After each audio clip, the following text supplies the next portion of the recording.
Welcome to the Chris Dang podcast, where curiosity meets conversation. Get ready to join your host, Chris Dang, on an unforgettable audio journey that will both inspire and educate.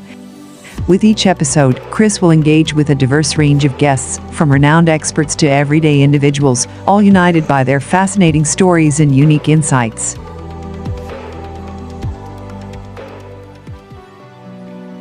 Hey there, I'm Chris Dang, and I'm thrilled to welcome you to my podcast.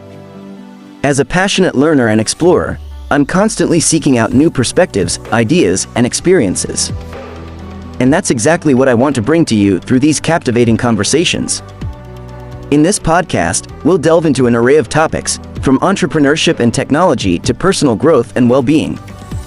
My goal is to create a space where we can learn from one another, challenge ourselves, and grow together. So, if you're ready to embark on a journey of discovery, hit that subscribe button, and let's dive into the world of the Chris Dang podcast. Stay tuned for our upcoming episodes, and let's get this conversation started. What every investor really wants to hear in pitch deck startup. If you're looking for funding, there's a good chance that your pitch deck will be one of the first things an investor sees. Your pitch deck can make or break whether or not investors choose to invest in your company. If it's poorly put together, then it shows that you don't have much respect for them either. If it's not helpful enough for them to invest based on the information within it, then again, no dice. So what does every investor really want to hear when they look at your pitch deck? Well, let's dive into this and see if we can find out. It's all about the team. A good team is a diverse team. A diverse team can take on the challenges of your startup because they are not only experienced but also have different viewpoints and skill sets. They are able to communicate effectively and solve problems creatively when faced with challenges, which is what you need from a startup in order for it to succeed. A good team will make your project successful. Why your startup will succeed where others failed. You should also be able to explain why you're different from the competition and why investors should invest in you instead of them. You need to show that you have a competitive advantage over other startups in your space, whether it's because of technology, distribution channels, or some other factor. Investors want to know how they can make money off of this investment and what growth potential there is for the company. So be sure to include projections about market size and customer acquisition costs, CAC. Your traction so far and how much you need to grow further. The most important thing for an investor is traction. If you're just starting out, it can be difficult to get traction, but there are many ways to do so. A big number, e.g., 10 million users, a small number, e.g., 100 users. It doesn't matter which option you choose as long as there is some kind of quantifiable way for investors to understand how much growth your company has achieved so far and how much further it needs to grow before being ready for investment. The market size, with specific numbers and data points. It's important to show the market size, with specific numbers and data points. There are several ways of doing this. You can calculate the market size by using a specific formula. Example, 10 million people $5 per month equals $50 million. Or you can use charts, graphs, or other visual elements to show how big your target market is. Example, 10 million people on Facebook who will want our product. Your marketing strategy for the past year and what you plan for the next year. A good marketing strategy shows that you've thought about your business from every angle. It's a sign of a strong and confident team. You should be able to explain how you plan on reaching customers, what platforms and channels you will use, what new tactics or strategies are being planned for this year, and how many customers, users, sales were made last year, and if there are any projections.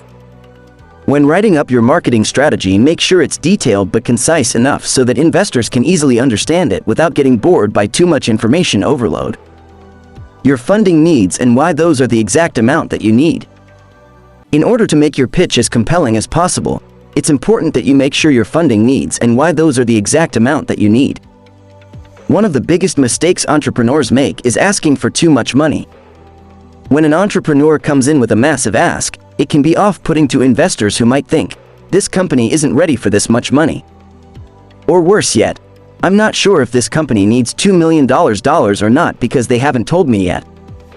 Asking for too little also causes problems because then investors will assume that there aren't any opportunities for them to add value beyond their investment, or at least not enough. And remember, you want them thinking about how they can help grow and scale your business from day one. Investors want to hear about growth, traction, and numbers. The most important thing you can tell an investor is how much your company has grown. At the end of the day, every startup wants to be a unicorn, a billion-dollar company. But if you want to be taken seriously as a potential unicorn by investors, then it's not enough just to say that you want to be one. Investors need proof that your business model works and that there's money in it for them too. They do this by looking at key performance indicators, KPIs, which are metrics used to measure progress against goals or objectives within an organization over time. Investors will also want to know about how many users, customers, subscribers, etc., have signed up for your product or service since launch date. This can include any type of conversion rate data like percentage of people who sign up after visiting landing page versus those who enter through organic search engine traffic versus email list segmentation, etc. Investors want to hear about growth, traction, and numbers. The best way to do this is by showing them specific data points that prove your startup is on the right track. And that's a wrap on another insightful episode of the Chris Dang Podcast. I want to extend a huge thank you to our special guest for joining us today and sharing their incredible story and wisdom. To all our listeners, your support means the world to me. I hope you found today's conversation as fascinating and thought-provoking as I did. Don't forget to hit that subscribe button to stay up to date with our latest episodes, and share this podcast with your friends and family who might enjoy it too. If you have any thoughts, comments, or suggestions, feel free to reach out to us on social media or via our website. I'm Chris Dang, and it's been an absolute pleasure having you on this journey with us. Until next time, stay curious, keep exploring, and let's continue to learn from one another.